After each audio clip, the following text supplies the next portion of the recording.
Good day.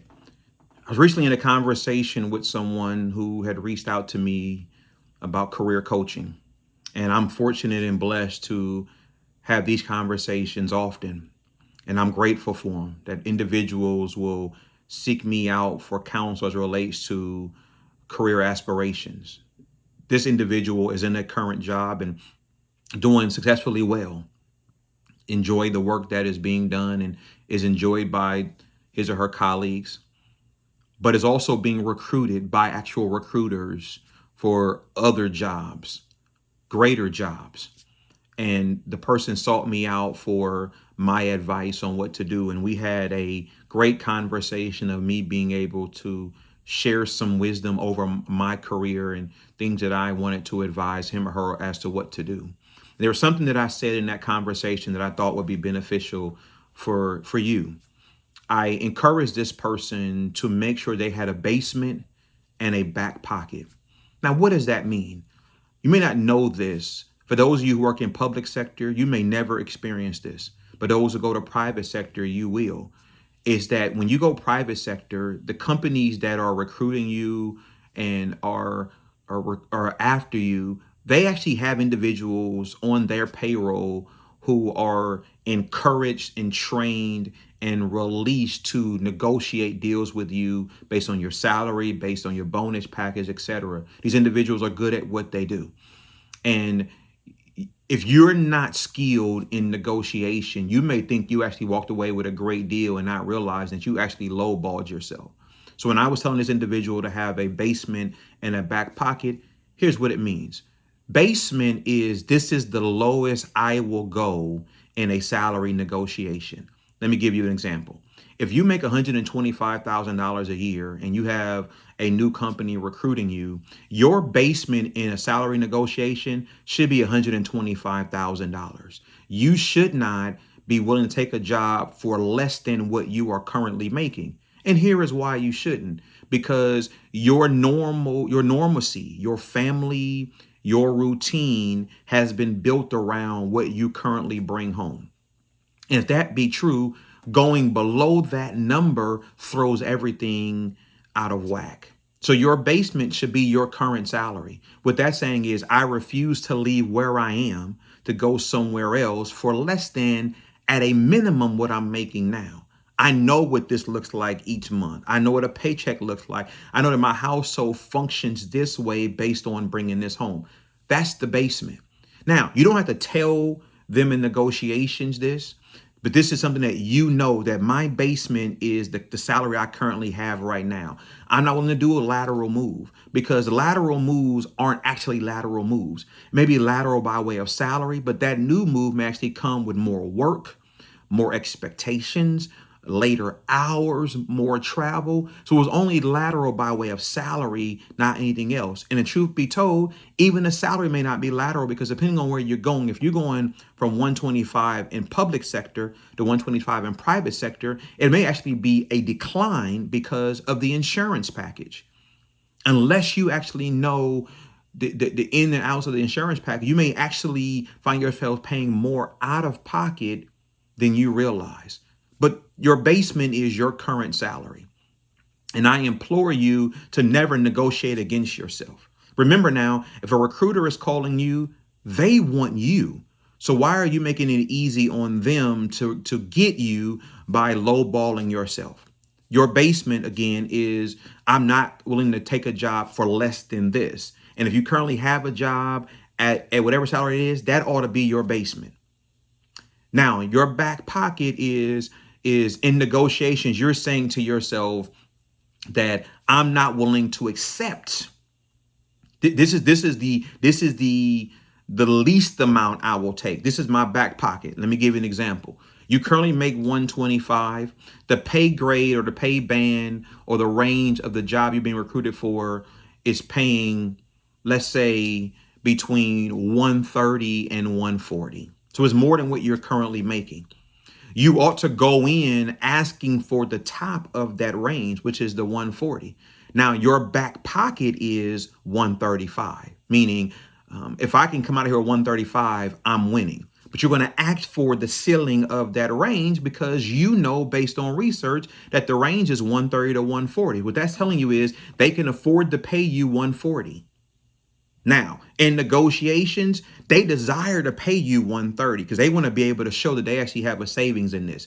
It is not your job in negotiations to make it easier on them. It's your job to get the best compensation package for you. So your back pocket in a 140 to 130 range is 135. What that means is you're telling yourself, if I can walk out of here at 135, I've done great. Here's why you've done great. Because you're netting 10,000 more than what you're currently making, right? So you're going to ask for 140. The range is 140 to 130. You ask for the ceiling of that range. They may come in and say, well, we don't want to pay you 140. They may come in and say, we'll pay you 130. You say, listen, I want 140. They may come back and say, what about 135? You're like, wow, that's, I was really hoping 140, 135. Okay, let's talk this out. Now, what they don't know is that was your back pocket number. They don't know is that actually you're very happy on the inside at 135. They don't know is that you're actually netting 10,000 over your current salary. They don't know is that you actually are okay at the 135. Now, you don't say that. You say, okay, let me think this through. 135. Okay, what comes with that? And you figure out the other amenity that come with the 135, but your back pocket was 135. And you walked away having met your basement and having met your back pocket, meaning your basement was 125. That's your current salary. So you didn't go below your basement, but also you met your back pocket because you walked away with the number that you said, I'll be willing to take this. If I can't get the ceiling, I'll at least take this. So my back pocket number was 135. There's an art of negotiation. Because remember now, although they want you at their company, or they see your skills and your value, they also want to make sure they can get you at the least amount of money they have to spend. No company enters into negotiations wanting to pay you at the same amount as your predecessor. They're hoping to show some savings, and that's in public or that's in private sector. But any place of employment that really wants your skills, wants your intellect, wants your contribution, they're willing to negotiate with you. The challenge in negotiations isn't the company, it's the individual, because most people don't know how to negotiate deals. And so the first time an offer is put across the table and you look at it, the numbers look big and you jump in excitement and you sell your soul for that number, now they have you. Let me also tell you what I told this person. Never compromise your worth in negotiations, because if you start compromising at the outset, you will always be compromising. Let me give a nugget at the end and I'll conclude. To the women who are watching this, let me say this to you. I know that we're in a world where there's a battle in equality. I will say this to every woman in a professional setting, whether public or private sector. Let me say this to you. You need to know your worth and your value. What does that mean? If you know that your resume is competitive with anyone, including your male counterparts, you should not enter into negotiations trying to water down your worth to be accepted. If you know that you have put in the time in school, you have the years of experience, you have supervisory experience, et cetera, why are you willing to accept less than market value? And here's why it happens. It's because women are left to believe that they can never negotiate a deal at a competitive rate as their male counterpart. There are some places that won't do that. But I'm saying to you that you should not go in settling for what they think is a great deal for you because you are a woman. Because here's the fact of the matter, male or female, expectations are expectations. Travel is travel. Late night working is late night working. They're not going to adapt that because of your gender. So why should you adapt your desired salary and compensatory package because of your gender? Let me also add in to those who are women and you are wives and you are mothers, never assume that being a wife and a mother is a negative. Those are actually great tools in negotiation because it speaks to your ability to multitask, your ability to meet expectations, your ability to service multiple people. Here is why. You are a career professional, and you are a wife, and you are a mother of a child or of children. And neither your spouse nor your children are neglected, and you're still meeting your career expectations.